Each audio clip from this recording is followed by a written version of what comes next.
আসসালামু আলাইকুম ওয়া রাহমাতুল্লাহি ওয়া বারাকাতুহু। প্রিয় ভিউয়ার্স ও আমার মুসলিম ভাই ও বোনেরা, আশা করি আপনারা সকলে ভালো আছেন। যে যেখান থেকে দেখছেন আপনাদেরকে জানাই সাদর অভিনন্দন ও আমার একটা ভালোবাসা ও শুভেচ্ছা। আশা করি আপনারা জানেন যে আমি প্রতিদিনের ন্যায় এই লাইভটা করে থাকি, যেটাতে আপনারা অংশগ্রহণ করে থাকেন।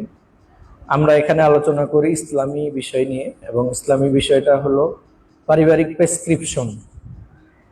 পারিবারিক প্রেসক্রিপশনে আমরা বিভিন্ন ধরনের ইসলামিক রীতিনীতি, আমাদের নিজের জীবন গঠন, কিভাবে নিজেকে পরিবর্তন করব, এই বিষয়গুলো নিয়ে আমরা আলোচনা করে থাকি। তো আজকেও গতানুগতিকভাবে আমি আলোচনা করব তুচ্ছ এই পৃথিবী থেকে। আমি আলোচনা শুরু করব ইনশাআল্লাহ। তার আগে আপনাদের কাছে বিনীতভাবে অনুরোধ রয়েছে, আপনারা অবশ্যই যারা আমার সাথে যুক্ত হয়েছেন সকলেই আপনারা লাইভটিকে শেয়ার করে দিবেন। আশা করছি আপনারা আমার কথাগুলো ভালোভাবে বুঝতে পারছেন বা শুনতে পাচ্ছেন। যদি শুনতে না পেয়ে থাকেন অবশ্যই আমাকে কমেন্টের মাধ্যমে জানাবেন। চেষ্টা করব আমার লাইভটাকে ক্লিয়ারভাবে সাউন্ড নিজের কন্ট্রোলে নিয়ে সুন্দরভাবে আপনাদেরকে বুঝিয়ে গুছিয়ে বলার জন্য চেষ্টা করব ইনশাআল্লাহ। তো ইতিপূর্বে আমরা আলোচনা করেছিলাম যে আত্মনিয়ন্ত্রণ, সেখান থেকে শেষ করেছে। আজকে আমরা আলোচনা করব একত্ববাদের উপরে শিক্ষা। আমরা একত্ববাদের উপরে শিক্ষা বলতে যেটা বুঝি, এখানে প্রকৃতভাবে শরীয়তের আলেম সে তোমাকে এলম এবং আদব শেখাবে। প্রকৃতভাবে শরীয়তের আলেম সে তোমাকে এলেম এবং আদব শেখাবে। মুরিদের জন্য সাহায্যকারী এবং রাহবার ব্যতীত উপায় নেই, কেননা সে এমন জঙ্গলে আছে যেখানে সাপ, বিচ্ছু, বিভিন্ন বিপদ এবং প্রাণনাশক হিংস্র প্রাণী আছে। সুতরাং তিনি তাকে এইসব আপদ থেকে বাঁচাবেন। হে দুনিয়ার মুসাফির, তুমি দল রাহবার বন্ধুদের সাথে থাকো, নয়তো তোমার জানমাল উভয়টাই যাবে।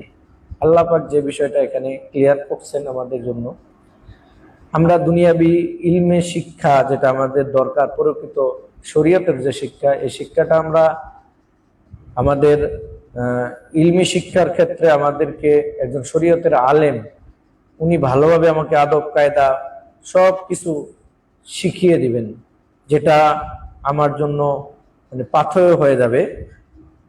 আবার একমাত্র আল্লাহ ছাড়াই আমি কোথাও কোনোভাবেই একটি পাও এগিয়ে নিতে পারবো না। একমাত্র আল্লাহ পাক ছাড়া, আল্লাহ পাকের হুকুম ছাড়া আমার একটি পাও সামনে এগোবে না, এরকম কোনো ক্ষমতা নেই। তো আমার প্রত্যেকটা জিনিসের, আমার জান, আমার মালের নিরাপত্তা একমাত্র নিরাপত্তা যিনি দেন তিনি আমার মহান রাব্বুল আলামিন। ওনার কাছ থেকে আমি নিরাপত্তা পাই, এছাড়া কেউ, দুনিয়ার কেউ আমাকে নিরাপত্তা দিতে পারে না। হে আখিরাতের মুসাফির, তুমি সর্বদা রাহবারের সাথে থাকো যে তোমাকে স্টেশন পর্যন্ত পৌঁছে দিবে। রাহবারকে, আমার রাহবার আমি মনে করি একজন অভিজ্ঞ আলেম, যে দিনের পথে সঠিকভাবে চলছেন, দিনকে মানুষের খেদমত হিসাবে কাজে লাগিয়েছেন, নিজেকে দিনের পথে তৈরি করেছেন, হক, অন্যায়, অত্যাচার, জুলুম, নির্যাতন সব কিছু বিবেচনা করে আলাদা আলাদাভাবে যেখানে যেটা প্রয়োজন সেভাবে তিনি সমান তালে বিলিয়ে মিলিয়ে নিজেকে গুছিয়ে, এই কষ্ট হোক আর যেভাবেই হোক, যিনি এই সঠিক রাস্তায় চলছেন তিনি হতে পারে আমার একজন রাহবার। কারণ হুজুর পাক সাল্লাল্লাহু আলাইহি সাল্লাম বলে গেছেন যে তার ওয়ারিস কে।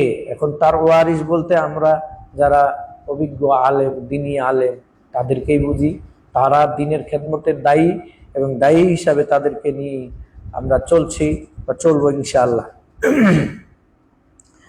সমস্ত রাস্তায় তার সেবা করো এবং তার সাথে ভালো ব্যবহার করো এবং তার সিদ্ধান্তের বাইরে যাবে না।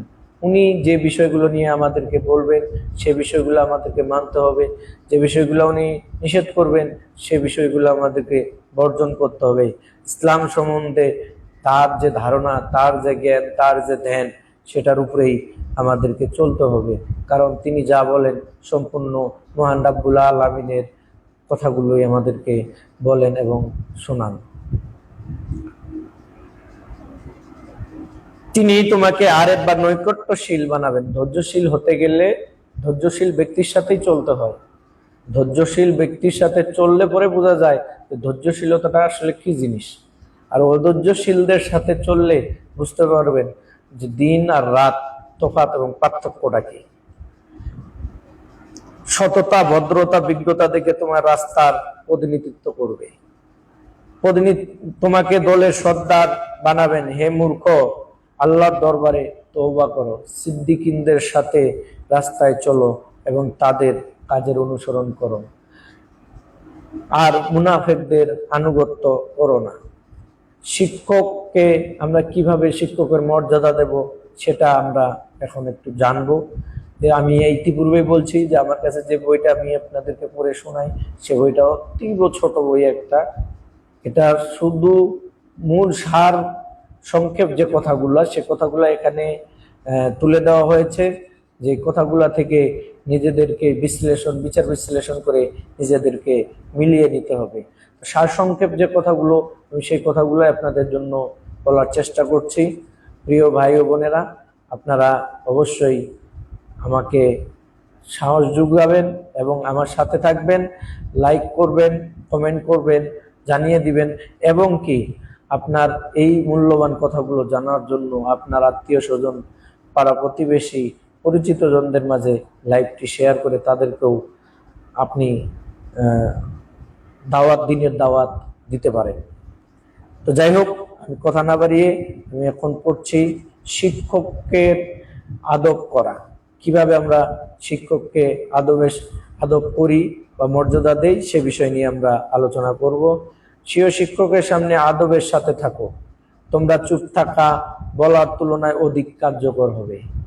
না বলে চুপ থাকতে হবে, এটাই হলো সবচেয়ে বড় জিনিস। আপনি যত বেশি জানেন না কেন, আপনি সব সময় মাথায় রাখবেন, মনে রাখবেন যে আপনি যা জানেন তার চেয়ে আপনার যদি ওস্তাদজি হয়, গুরুজি হয়, সে অবশ্যই আপনার চেয়ে সবকিছুতেই বেশি জানে।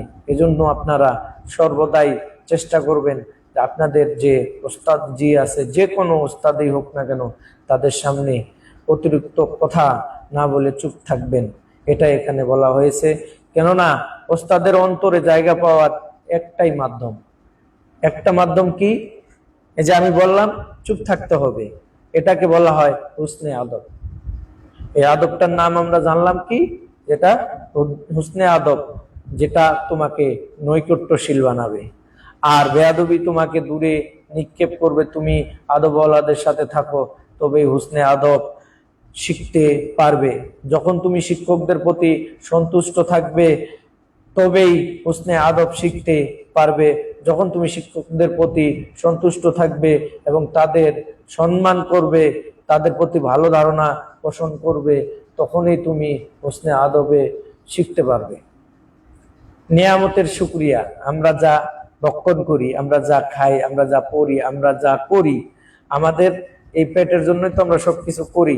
এই যেগুলাই করি না কেন, এগুলো প্রত্যেকটা জিনিসেই ইবাদতের শামিল। যদি আমরা নিয়ামতের শুকরিয়া আদায় করি তাহলে আমাদের ইবাদত হয়ে গেল। আর আমরা যদি নিয়ামতের শুকরিয়া আদায় না করি তাহলে শুধু পেট পূর্ণ হবে, কোনো রকম ইবাদত হবে না।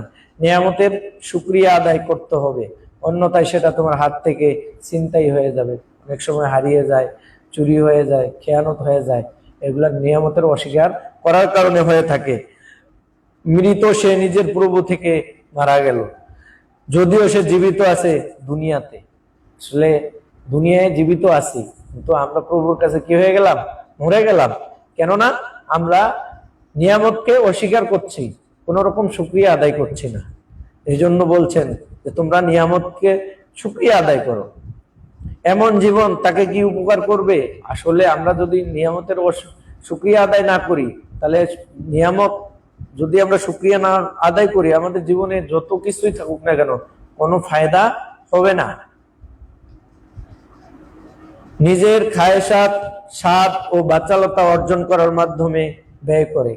যা কিছুই আপনার অর্জন হয়েছে, আপনার নিজের খায়েশাত মানে নিজের প্রয়োজনে আপনি সবকিছু ব্যয় করে দেন, এটা এখানে বলা হয়েছে। তুমি তার বান্দা যার হাতে তোমার লাগাম। একবার চিন্তা করেন, আপনি সারাদিন যা করেছেন, যা খাইলেন, যা পাইলেন, এগুলো কোনোটারই আপনি চিন্তা করেন নাই, শুকরিয়া আদায় করেন নাই। কিন্তু একবারও কি ভেবেছেন যে আমি তো একজন মহান সত্তা রাব্বুল আলামিন, ওনার হাতে আমার চাবিকাঠি, এক সময় আমি দুনিয়ায় আছি এখন, আরেক সময় থাকবো না। এটাই তাকে, এই ভয়টা যার অন্তরে নাই তার দিল মরে গেছে। যার অন্তরে এই ভয়টা আছে তার ভিতরে এখনো ঈমান আছে। বোঝা যায় যার অন্তরে ভয় কাজ করে, আল্লাহর ভয়, আল্লাহর নাম শুনলে তার ভয় লাগে, ভয় কাজ করে, তার দিল জিন্দা আছে। আর যার ভয় কাজ করে না তার দিল মরে গেছে। এখানে বলা হয়েছে যদি তোমার লাগাম আল্লাহর হাতে হয় তাহলে তুমি আল্লাহর গোলাম। আমরা সবাই কিন্তু আল্লাহর গোলাম। নিজেকে একটা বারও আমরা কখনো বিচক্ষণতার সহিত চিন্তা করি না যে আসলে আমি 24 ঘন্টা কিভাবে পার করলাম, কি করলাম, কতটুকু অন্যায় করলাম, কিভাবে আজকে ভালো কাজ করব, কিভাবে খারাপ কাজ হতে বিরত থাকবো। এগুলার ভয় যদি নিজেদের না আসে অন্তরে, তাহলে বুঝতে হবে যে জিন্দা দিল মরে গেছে। আমরা দুনিয়াতে বেঁচে আছি কিন্তু আমার আখিরাতের পাথর শূন্য হয়ে গেছে, শূন্য হয়ে যাচ্ছে। যেহেতু আমি আল্লাহর গোলাম, আখিরাতের গোলাম যদি, তাহলে তোমার লাগাম তো নফসের হাতে হয়। যদি নফসের হাতে হয় তাহলে আমি নফসের গোলাম। আসলেই এখন আমরা সবাই নফসের গোলামের দিকে ধাবিত হয়ে গেছি। ম্যাক্সিমাম মানুষ আমরা দিনকে বোঝার চেষ্টাই করি না, মানা তো পরের কথা। আমরা নিজের দিলকে এমন ভাবে নফসের হাতে বন্দি করে ফেলেছি যা বলা বাহুল্য, নিজে এখান থেকে বের হয়ে আসতে পারি না।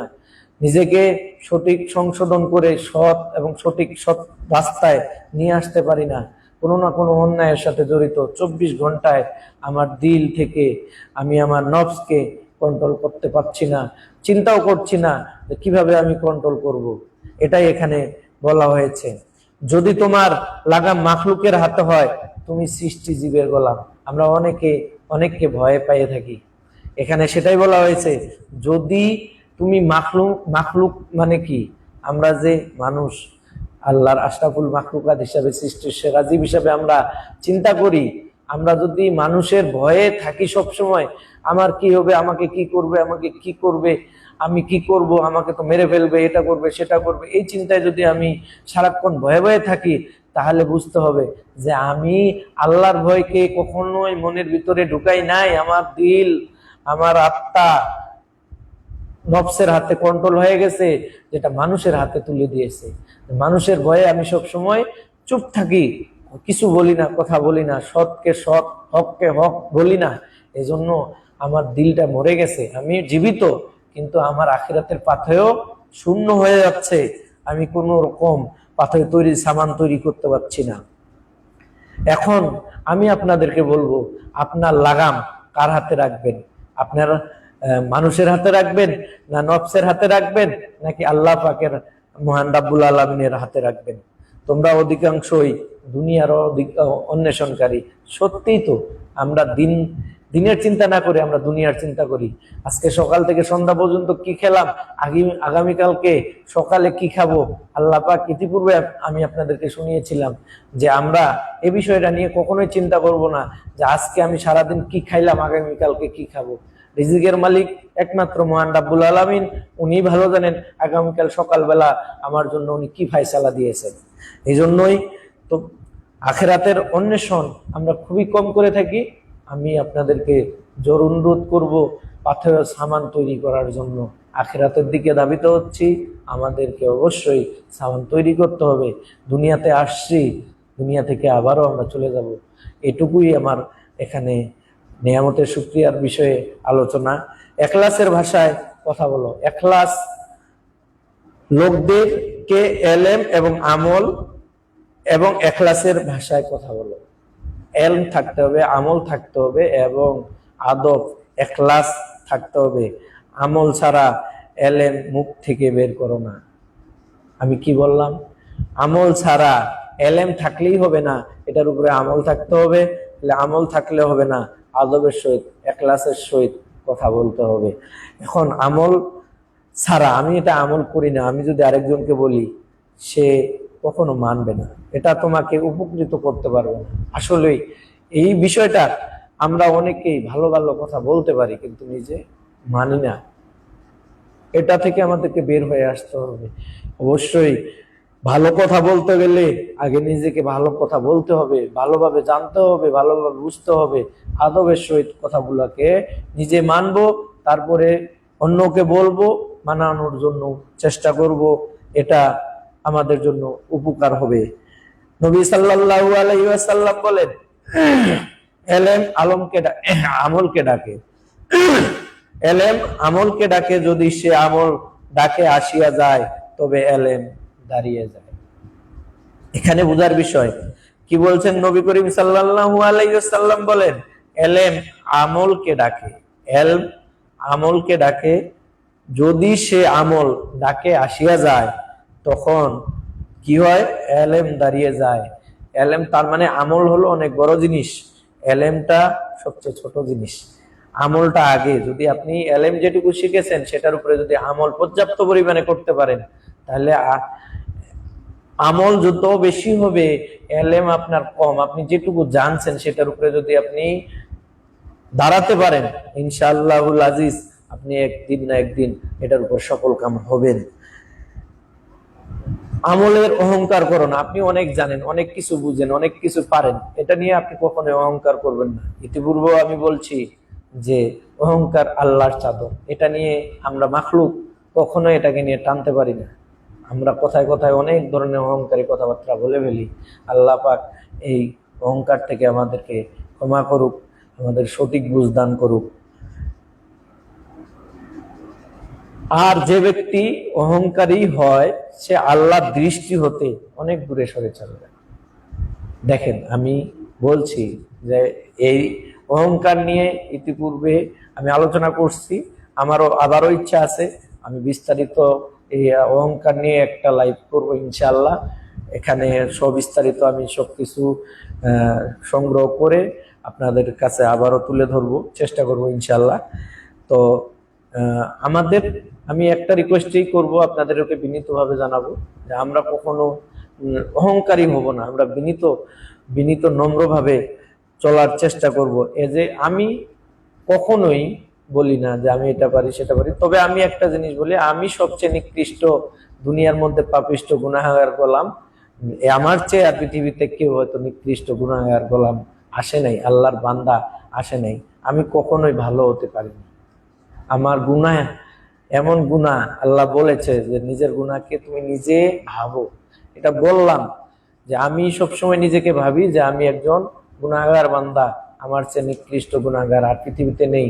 আপনারাও চেষ্টা করবেন নিজে থেকে আল্লাহর কাছ থেকে দূরে সরে যাওয়া। অনেক সবচেয়ে নিকৃষ্ট কাজ এবং ঘৃণিত কাজ। এটা থেকে মাখলুকের কাছে মাঝে মাঝে গ্রহণযোগ্যতার আমরা চিন্তা করি যে মাখলুক আমাকে এটা করে দিবে, সেটা করে দিবে, আমি ভালো কিছু করব, ভালো কিছু পাবো। নিছক এই দুনিয়াটাই হলো মিথ্যা। দুনিয়াতে আল্লাহ পাঠাইছেন তার ইবাদত বন্দেগীর জন্য, আমরা করছি, কিন্তু এটাকে আমাদের পুঁজি হিসাবে, সরাসরি পুঁজি হিসাবে নিতে হবে যে আমি যা করি স্বয়ং আল্লাহ পাকের জন্যই করি। আল্লাহ পাক আমার কাছে রাজি খুশি থাকবে, সেজন্যই আমি এই কাজগুলো করি। যখন আমি এই চিন্তাটা করব তখন আমার মধ্যে অহংকার জিনিসটা আর কাজ করবে না। অহংকার থেকে নফস দূরে সরে যাবে, আর নফস পরিষ্কার যত হবে, নফসে আম্মারার ধোঁকা যত কমবে, তত আমাদের আমলের দিকটা বেড়ে যাবে। আমলের প্রতি আমাদের খুব আশা জাগবে যে আমি নিজের প্রয়োজনীয়তা দেখা দিবে যে আমার এই কাজগুলো করতে হবে, এই ভালো কাজগুলো আমাকে করতে হবে, খারাপ কাজগুলো ছাড়তে হবে, গুনাহ ছাড়তে হবে। নিজের ভিতরে একটু ভয় কাজ করবে যখন, তখন আপনি বুঝবেন যে আপনার যে ইমান, আপনার যে ইমানের জোর, ইমানের খুঁটি, সেটা আপনার আস্তে আস্তে সুস্থ হয়ে যাচ্ছে, ভালো হয়ে যাচ্ছে এবং ভালো কাজ করছে। আর যদি ভালো কাজে মন না বসে, মনোযোগ না আসে, তাহলে বুঝে নিবেন যে আপনার ইমানের খুঁটিটা দুর্বল হয়ে যাচ্ছে, আপনি অসুস্থ হয়ে যাচ্ছেন, আপনার কলবে কালি পড়তেছে, দিল মরে যাচ্ছে, যেটা মোটেই লাভজনক নহে। কোরআনকে আমরা মাখলুক বলি, কোরআন আমাদের, আমরা মনে করি যে কোরআনই বোধহয় মাখলুক। এটা কোরআন মাখলুক বলা যাবে না। আল্লাহর কিতাবকে সম্মান করতে হবে, আদব করতে হবে। এটা আমার এবং আল্লাহ পাকের মাঝখানে সংযোগ স্থাপনকারী। কোরআন আল্লাহর বাণী আমরা সকলেই জানি, কিন্তু একক সময় একক জনে একক মতবাদ আমরা সৃষ্টি করি, ভেদাভেদ সৃষ্টি করি। সহজ ভাষায় আমি বলবো, যেহেতু আল্লাহর বাণী, আমার জন্য এটা গ্রহণীয়, আমাকে এই কোরআন থেকে যা বলেছে সেটা আমি গ্রহণ করব, যেটা বর্জন করার জন্য বলছে সেটা বর্জন করব। এটা আল্লাহর সাথে আমার সংযোগ স্থাপনকারী একটা ঐশী বাণী, যেটা কোরআন পাকে লিপিবদ্ধ। আল্লাহ বলেন, এটা আমার কালাম, এটা আমার কালাম। আল্লাহর কথাকে যে খণ্ডন করলো এবং কোরআনকে মাখলুক বলল, সে আল্লাহর সাথে কুফরি করলো। আমরা নিজেদেরকে সাথে নিজেদের মিলিয়ে নেই, আমি কতটুকু কোরআনের সাথে আছি, আল্লাহর কথার সাথে আছি, আর এই কোরআনকে আমি কি ভাবি, এটাকে নিয়ে বিস্তারিত বলতে গেলে অনেক সময় লাগবে। আমরা নিজেদেরকে কোরআনের সাথে মিলাবো, বেশি না। আমি বলছি তো যে আপনি যতটুকু জানেন, আপনি একটা হরফ জানেন, আরবি শব্দ জানেন, এটার উপরে আমল করতে থাকেন, তাহলে বুঝতে পারবেন যে আসলেই আমলটা কি জিনিস। আপনাকে হাজার হাজার বই পড়তে হবে না, জানতে হবে না। আপনি একটা খুঁটিতে আপনি স্থিতিশীল হন, যে আমি এইটুকু জানি, এটাকে আমি পরিপূর্ণভাবে মানবো, আমার আমলের ভিতরে নিয়ে আসবো, তাহলে আমি বুঝতে পারবো যে আমার আমলটা কত দূর হয়েছে। যেহেতু আল্লাহ বলেছে যে আমরা কোরআনকে কখনোই এইভাবে নিতে পারবো না, যে এটা আল্লাহর বাণী না, এটা মানুষের বাণী বা এটা সেটা, তাহলে আল্লাহর সাথে কি হবে? কুফরি করা হবে। আল্লাহ পাক এই কুফরি গুনাহ থেকে আমাদেরকে মাফ করুক, ক্ষমা করুক। দুনিয়ার কোনো বস্তুর জন্য রাগ হওয়া যাবে না। আমরা অনেকেই অনেক সময় অনেক কিছু থেকে যখন হাতছাড়া হয়ে যায় বা পাইলাম না, তো নিজের প্রতি একটু বিরক্তি প্রকাশ করি, ইস, এটা কেন পাইলাম না, এটা কেন হইলো না, এটা কেন দিল না। আসলে সত্যিকার অর্থে আপনি নিজের সাথে একটু মিলাবেন যে এটার জন্য কি হবে। একটু পরি, হে মনিব থেকে পলায়নকারী, মন চাহি জিন্দেগি পরিচালনাকারী। যে মনিব থেকে পলায়ন করে চলে যায়, সে কি হলো? দুনিয়ার মন চাহে জিন্দেগি পরিচালনা করার চিন্তা করলো। হে মাখলুকের উপর ভরসা করি, আমি যদি আল্লাহর উপরে তাওয়াক্কুল না করে মানুষের উপরে করি, তুমি কি শুনোনি রাসূল কি বলছে? রাসূল সাল্লাল্লাহু আলাইহি ওয়াসাল্লাম ইরশাদ করেছেন, ধ্বংসপ্রাপ্ত ওই ব্যক্তি যার ভরসা মাখলুকের উপরে। এখন আমি, আপনারও সুস্থ বিবেক মস্তিষ্ক জ্ঞান আছে, আমারও আছে। আমরা একটু মিলাই যে আমরা কার উপরে ভরসা করি। আমরা যদি চিন্তা করি, আমার মনে হয় না শতকরায় হাজারে লাখে আমরা দুই একজন হয়তো বা পাবো এরকম, যে নিজে স্বয়ং আল্লাহ পাকের উপরে ভরসা তাওয়াক্কুল করে চলাফেরা করে। আমার মনে হয় না। আমাদের ভিতরে এরকম একটা কাজ করে যে আমার মালিকে আমাকে দিবে, আমার মনিবে আমাকে দিবে, তারপরে হয়তো আমি কিছু করব। কখনোই ভাবিয়েন না 50,000 বছর পূর্বেই আপনার রিজিক ফয়সালা করা হয়েছে, নির্ধারণ করা হয়েছে। যে কলম দিয়ে আপনার রিজিক নির্ধারণ করা হয়েছে, লেখা হয়েছে, সেই কলম আল্লাহ পাক শুকিয়ে ফেলেছেন, কোনো মনিবের হাতে দেয় নাই। আল্লাহ পাক আপনাকে যা দিবেন, এটা 50,000, আপনাকে সৃষ্টি করার 50,000 পূর্বেই সবকিছু লিপিবদ্ধ করছে। এবং যে কলমটা দিয়ে লিখেছে, সেই কলমটাকে আল্লাহ পাক শুকিয়ে ফেলেছেন, মানে নষ্ট করে দিয়েছেন, যে এখানে আর কোথাও কোনোটা লেখা হবে না। তাহলে কিভাবে সম্ভব? আমি কিভাবে পাবো? আমার কর্মের দ্বারা। আমি যদি ভালো কর্ম করি, আল্লাহ পাক ভালো কর্মের দ্বারাও ওই ফলাফলটাই দিবেন। ফলাফলটা খারাপ কর্ম করলেও আল্লাহ ওই ফলাফলটাই আপনাকে দিবেন। শুধু কর্মের যে পরিচয়টা সেটা আপনার লিপিবদ্ধ হবে আমলের উপরে, আপনি ভালো আমল করলেন না খারাপ আমল করলেন। দুনিয়ার তালে ভয় না, এবং তার কোনো বস্তুর জন্য রাগ করো না। দুনিয়ার জন্য কোনো মোহ লালসা থাকা ঠিক নয়, এটাকে সম্পূর্ণ ভুলে যেতে হবে। আমার মনের অন্তরে যদি এরকম থাকে আমি ভুলে যাব ইনশাআল্লাহ। যেহেতু আমি আপনাদেরকে শোনাচ্ছি গল্পগুলি, কথাগুলি, সেহেতু আপনাদেরকেও আমি বিনীতভাবে অনুরোধ করব আপনারাও আপনাদের দুনিয়ার মোহটা বাদ দিয়ে আখিরাতের দিকে ধাবিত হন, এইটুকুই আপনাদের কাছ থেকে কামনা করছি।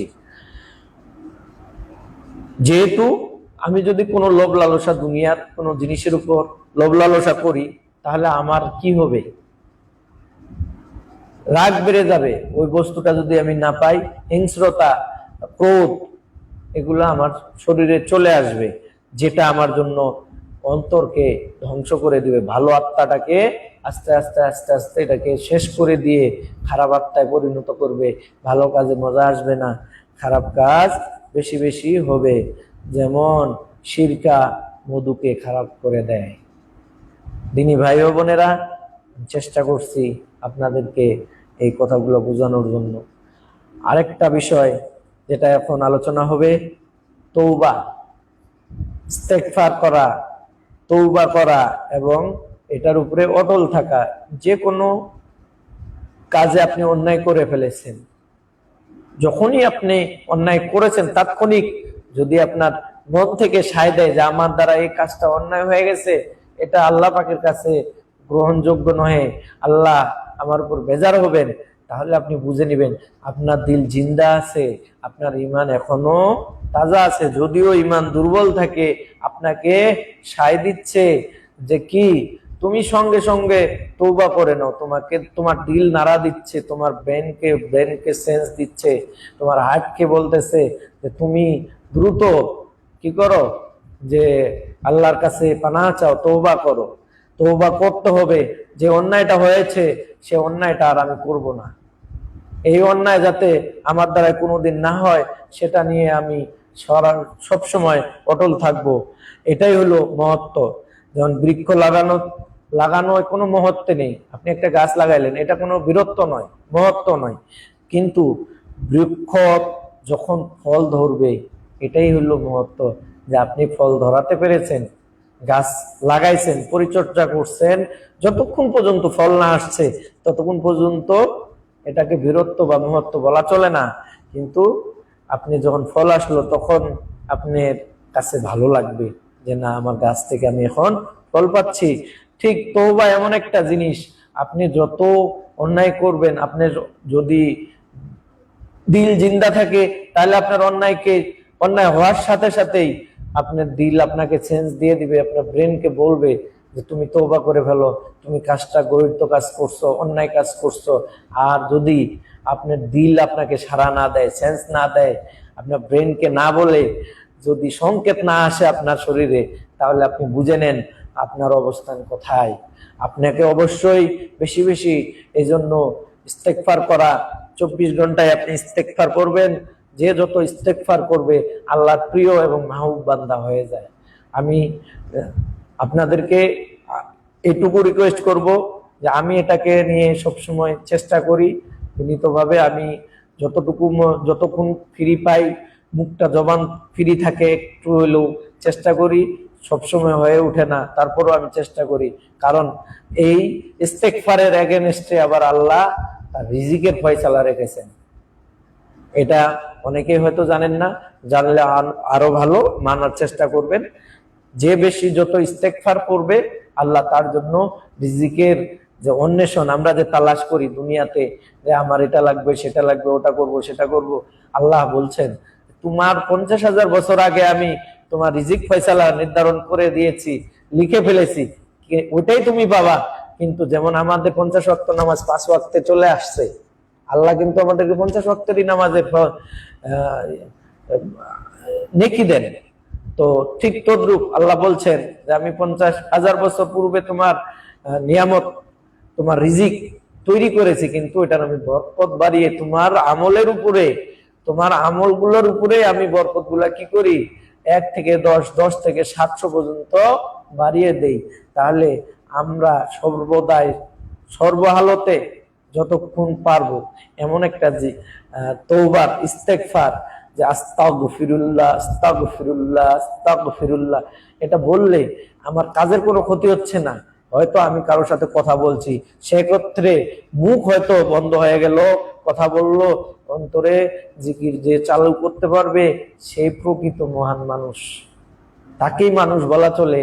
কারণ তার দিল যখন ঘুমায় না, তার দিলে সর্বদা জিকিরের অবস্থায় হালতে থাকে, তখন সে একজন মহান মানুষ। হয়তো আমরা দেখি না, আমরা বুঝি না, কিন্তু যে এই আমলটা করে উনি অনেক মহান। আল্লাহ পাক আপনাকে আমাকে সকলকেই এই জিকিরটাকে চালু রাখার জন্য সুযোগ দেখ এবং রহমত দান করুক। আল্লাহর বরকত রহমত ছাড়া কোনোটাই সম্ভব নয়। আল্লাহ পাক বলেছেন, তুমি এক চুল পরিমাণ হাঁটতে পারবা না, নড়তে পারবা না, উঠতে পারবা না, বসতে পারবা না, কোথাও যাইতে পারবা না, আমি যদি তোমার কোনো অঙ্গ প্রত্যঙ্গকে সিগন্যাল না দেই, নির্দেশ না দেই, তাহলে সর্বহালতেই আল্লাহ পাক যেহেতু আমাকে সর্বসময় পরিচালনা করছেন, সেহেতু আমাকে এই জিকিরটাও আমার অন্তরে বসানোর মতো তৌফিক একমাত্র তিনিই দিবেন। অন্যায় থেকে আমাদেরকে হেফাজত করবেন, এইটুকুই আমরা আশা কামনা করছি। আপনাদেরকে আমি আরো বিনীতভাবে অনুরোধ জানাচ্ছি, যদি আমার লাইভটি আপনাদের মনে নাড়া দিয়ে থাকে, তাহলে আপনারা আমাকে কমেন্টের মাধ্যমে জানাবেন যে আমি প্রতিনিয়ত এই লাইভটা, আমি আজকে শুক্রবার 11টায় করেছি, আমার লাইভটা মূল উদ্দেশ্য হলো রাত 11:30টায় চলে। কারণ যেহেতু আমি চাকরি করি, সেহেতু চাকরির পাশাপাশি আমি আমার দিনী আলোচনাগুলো করার চেষ্টা করে থাকি। আপনারা যদি আমাকে উৎসাহ দিয়ে থাকেন, আমি ইনশাআল্লাহ প্রত্যেক দিন রাত 11:30টার সময় এই লাইভটি পরিচালনা করব এবং 2-4 কথা দিনী কথাগুলো আপনাদের শোনানোর চেষ্টা করব ইনশাআল্লাহ। আর পরিশেষে একটি কথাই বলতে চাই, আমি একটা কুইজ পরিচালনা করে থাকি, ইসলামিক কুইজ। সে কুইজটি গত পরশুদিন, আমি গতকালকে অসুস্থ থাকার কারণে আমি লাইভটি করতে পারিনি, যার কারণে আমি গতকালকে কুইজের উত্তর দিতে পারি নাই। আমি কুইজের উত্তরগুলা দেব। আপনারা কেউই আসলে নিজেকে পরিবর্তন করার চেষ্টা করেন না। আমি অত্যন্ত দুঃখের সাথে জানাচ্ছি, আমি খুবই অবাক লাগে গেলাম যে আমরা মুসলমান দাবি করি ঠিকই, কিন্তু কেউ একটাবার চিন্তা করলাম না যে আমি একটা লাইভে অংশগ্রহণ করেছিলাম, সেখানে আমাকে 10টা ইসলামিক কুইজ দেওয়া হলো, যেটা আমার জন্য জানা দরকার। আমার পারিবারিক, আমার সন্তান, আমার ছেলে মেয়ে, আমার আত্মীয় স্বজন, আমার ভাই বোন, স্ত্রী, পরিবার সবাই জানা দরকার। তো আমি পারি বা না পারি, এগুলার উত্তর আমি দেই বা কিছু হলো লিখি, আমি জানি না, সেই উত্তরগুলো আমার জানার চেষ্টা করা দরকার, তালাশ করা দরকার। আমরা কোনোটাই করলাম না, খুবই দুঃখ পেলাম, কষ্ট পেলাম। আমি এই কুইজের জন্য 10টি প্রশ্নেরই জন্য আমি 1000 টাকা বিকাশ করে দিব, রকেট করে দিব বা নগদে দিব। আমি কিন্তু কমিটমেন্ট করছিলাম যে এইরকম আমার লাইভে একজন মানুষ আসবেন যে নাকি আমি 10টা প্রশ্ন করছি, কুইজ করছি, 24 ঘন্টার সময় দিয়েছি, সে 24 ঘন্টার মধ্যে, আজকাল আপনি তো টাকার পিছনে দৌড় পারেন, আমিও তো দৌড় পারি, আমি তো হারাম ভাবে দিচ্ছি না আপনাকে, ইসলাম শরিয়া মোতাবেক আমি কুইজগুলা করছি। তা আপনি শরিয়ত মোতাবেক আমাকে উত্তরগুলা দিতেন, তাহলে আমার ভালো লাগতো। আমি চেষ্টা করতাম যে না, আমাদের দিনী ভাই বোনেরা তৈরি হচ্ছে। যাই হোক, কথা বাড়াবো না। আপনাদের কাছে আমার বিনীত অনুরোধ, আপনারা যারা এখন আমার সাথে আছেন অবশ্যই লাইভটি শেয়ার করবেন। আমি গত পরশু দিনের যে ইসলামিক কুইজ প্রশ্ন ছিল, সেই প্রশ্নগুলোর উত্তর প্রদান করছি। প্রথম প্রশ্ন ছিল, আসহাবুল কাহাফ অর্থ কি? এটা হলো, এর উত্তর হলো গুহার সাথীরা বা গুহার লোকেরা। জান্নাত শব্দটি কুরআনে কতবার এসেছে? এটার উত্তর হলো জান্নাত শব্দটির 70 বার কুরআন পাকে এসেছে। তারপরে পানি শব্দটি কুরআনে কতবার এসেছে? পানি শব্দটি কুরআনে 59 বার এসেছে। মারিয়াম আলাইহিস সালাম কোন গাছ ধরে নাড়া দিয়েছিলেন? এটা খেজুর গাছ। খেজুর গাছ ধরে উনি নাড়া দিয়েছিলেন। নাহল বা মৌমাছি শব্দটি কুরআনে কতবার এসেছে? না, আমরা জানি যে মৌমাছি নামে একটা সূরা আছে। সূরাটা আমরা জানি, অনেকেই পড়ি, কিন্তু নাহল বা মৌমাছি একবারেই নামটা আসছে। জারাদ বা পঙ্গপাল শব্দটি কুরআনে কতবার এসেছে? পঙ্গপাল শব্দটি কুরআন পাকে 2 বার এসেছে। হুদহুদ পাখির নামটি কুরআনে কতবার এসেছে? হুদহুদের নাম একবারই এসেছে। মশা বা বাউজা শব্দটি কুরআনে কতবার উল্লেখিত হয়েছে? একবার। মশার নামও একবার এসেছে। তাসমিয়া বা আল কুরআনের তাজ কি? এটা খুবই আমাদের জন্য খুবই একটা গুরুত্বপূর্ণ বিষয়, যে আসলে তাসমিয়া বা আল কুরআনের তাজ কি, এই বিষয়টা আসলে আমাদেরকে জানা উচিত। সেটা হলো বিসমিল্লাহির রহমানির রহিম, এটাকে কুরআনের তাজ বা তাসমিয়া বলা হয়। আল কুরআনের হুরুফে মুআক্কাতাত বিচ্ছিন্ন বর্ণ কয়টি? এখানে বিচ্ছিন্ন বর্ণ আছে কুরআনে 94টি। যাই হোক, সরি 94টি না, 14টি, আমি ভুল বলেছি। আল কুরআনের হুরুফে মুআক্কাতাত বিচ্ছিন্ন বর্ণ হলো 14টি। এখন আমি আগামীকালের জন্য 24 ঘন্টার জন্য 10টি ইসলামিক কুইজ রাখবো ইনশাআল্লাহ। আপনারা অবশ্যই মনোযোগ দিয়ে নেবেন এবং আশা করবেন, চেষ্টা করবেন, আমি আশা রাখি যে আপনারা অবশ্যই কুইজগুলার উত্তর দিবেন এবং চেষ্টা করবেন, পারেন বা না পারেন, যে যেটুকুই জানেন আপনি লিখতে তো সমস্যা নেই। কুইজের উত্তর দেওয়ার নিয়মাবলী হলো আপনি অবশ্যই আমার লাইভটাকে শেয়ার করবেন, লাইভে একটা শেয়ার দিবেন, লাইক করবেন এবং কমেন্টের মাধ্যমে উত্তরগুলা দিবেন। আপনারা অবশ্যই এই উত্তরগুলি দিলে একে অপরে জানা হলো, জানলাম। অবশ্যই আমি জানি না, আপনি জানলেন। এখানে লজ্জার কিছু নেই।